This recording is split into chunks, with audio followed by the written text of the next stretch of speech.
너희는 천국 문을 사람들 앞에서 닫고 자기도 들어가지 아니하고 들어가고자 하는 자도 들어가지 못하게 한다고 말씀했습니다.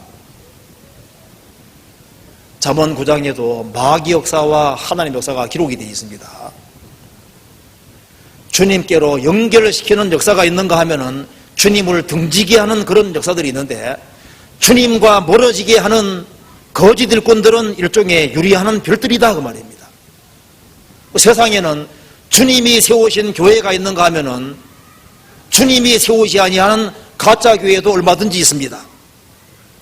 오히려 성경을 잘못 배우지 않았으면 구원을 받을 수도 있을 텐데, 머릿속에 완전히 잘못된 것이 들어가서 주님과 아예 천리말리 멀게 만들어 놨습니다. 어떤 교회는 사람에게 선행사상을 꽉 심어서 주님의 공로로 천국 간다는 그 복된 진리가 들어갈 자리가 없는 거예요. 우리 하계수양이 할 때 가끔 사람 만나는데 들어갈 자리가 없는 거예요.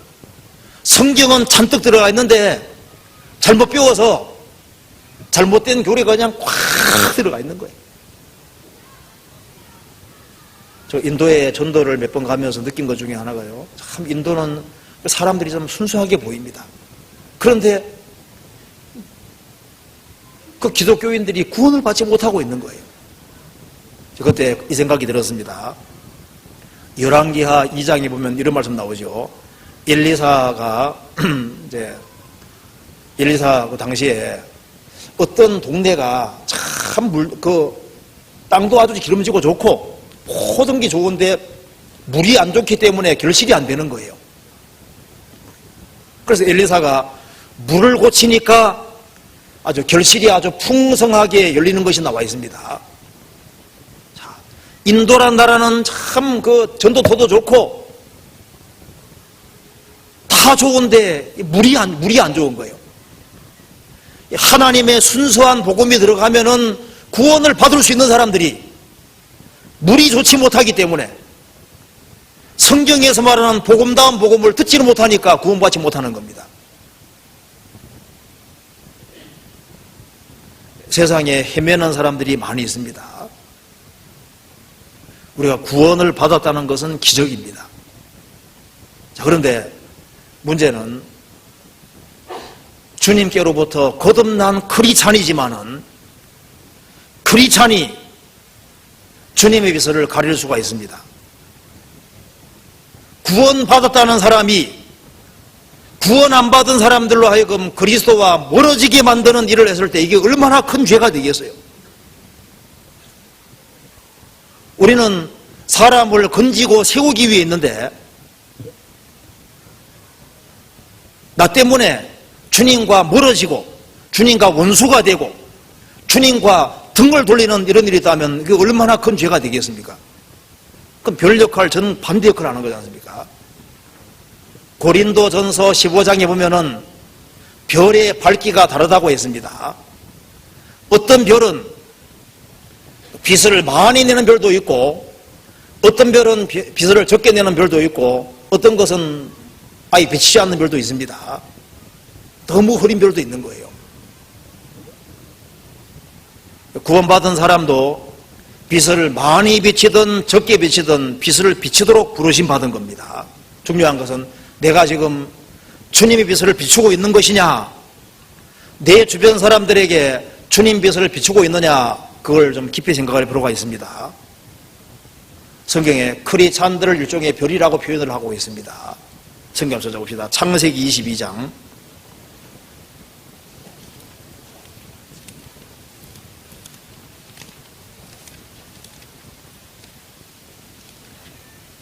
창세기 22장 17절 22장 17절 같이 읽어보겠습니다. 내가 내게 큰 복을 주고 내 씨로 크게 성하게 하여 하늘의 별과 같고 바닷가의 모래와 같게 하리니 내 씨가 그 대적의 문을 얻으리라. 하나님께서 아브라함에게 하신 약속입니다. 내가 내게 아브라함 내게 큰 복을 주고 너의 씨로 크게 성하여 하늘의 별과 같고 바닷가 모래와 같게 할 것이다. 이사야 10장에 보면은 이사야 10장 22절에 이스라엘이여 내 백성들이 바다의 모래 같을지라도 남은 자만 돌아오니, 그런 말씀이죠. 이스라엘이여 내 백성이 바다의 모래 같을지라도. 물론 아브라함 통해서 많은 사람이 나타난다는 의미에서 하늘의 별처럼 바닷가 모래처럼 이렇게 말하는 것도 되고, 또 한 번 더 생각해 보면은 이 아브라함을 통해서 육신적인 이스라엘 백성들도 많이 태어났지 않습니까? 그와 동시에 아브라함의 믿음을 본받아서 아브라함과 같은 그 믿음을 소유한 사람들, 그런 사람들은 일종의 별입니다. 그래서 성경 말씀하기를 내 자손이 하늘의 별과 같이 많아지게 될 것이다. 아브라함 이래로 많은 사람들이 구원을 받아왔습니다. 구원받은 한 사람 한 사람은 일종의 하늘의 별처럼 그런 빛나는 존재들인 겁니다. 그럼 별은 왜 존재하는 걸까요? 별은 비추기 위한 목적으로 존재하는 겁니다. 하늘에 있는 모든 것은 땅에 비추기 위한 목적이 있는 겁니다. 성경 창세기 1장 보시겠습니다. 창세기 1장 15절입니다.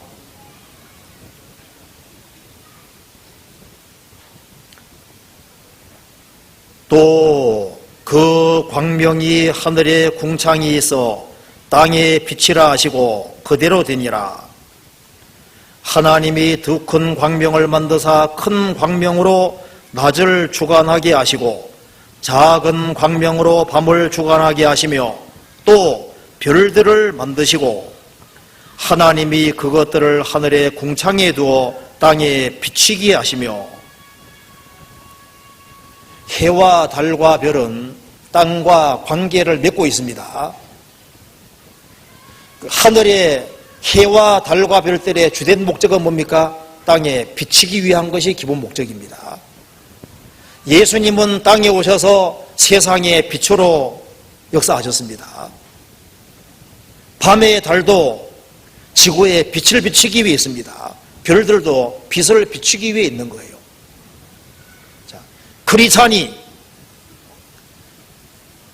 주님으로 말미암아 거듭났으면 위로부터 난 사람이고, 하나님의 생명을 받은 사람은 땅에 살지만은 천상에 속한 존재와 똑같잖아요.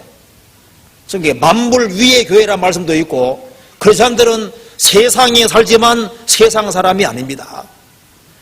별은 왜 있느냐? 빛을 비추기 위해 있는 거예요. 우리는 세상에 왜 존재하느냐? 주변 사람들에게 주님의 빛을 비추기 위해 있는 겁니다. 그래서 성경이 말씀하기를 너희는 세상의 빛이라고 하셨습니다. 우리는 잘 먹고 잘 살기 위해 사는 것이 아니죠. 주님의 빛을 비추기 위해 산다는 그런 목적을 가지고 있는 사람들입니다. 그러면 왜 빛을 비추지 못할까요? 주님께서 원인을 크게 세 가지로 말씀하고 있습니다. 마태복음 5장 보시겠습니다.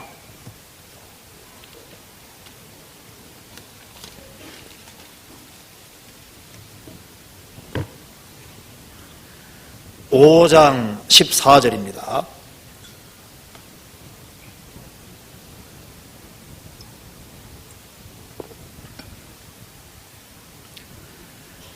너희는 세상의 빛이라.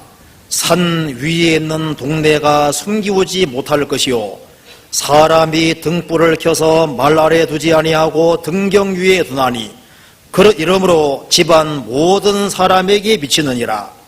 이와 같이 너희 빛을 사람 앞에 비치게 하여 저희로 너희 착한 행실을 보고 하늘에 계신 너희 아버지께 영광을 돌리게 하라. 너희는 세상의 빛이라. 어두운 세상에서 크리스찬들은 별과 같은 역할을 하고 있고 교회는 달과 같은 역할을 하고 있습니다. 너희는 세상의 빛이다. 산 위에 있는 동네는 사람에게 눈에 띄게 돼 있다 그 말입니다. 그런데 어떻게 해서 크리스찬들의 빛이 가려지느냐? 이유를 세 가지로 말씀하셨는데, 첫 번째는 예를 들고 있습니다. 사람이 등불을 켜서 말 아래에 두지 아니하고 등경 위에 두나니, 말은 대박입니다. 등불을 켜서 대박 아래 두면은 빛을 비칠 수 없습니다.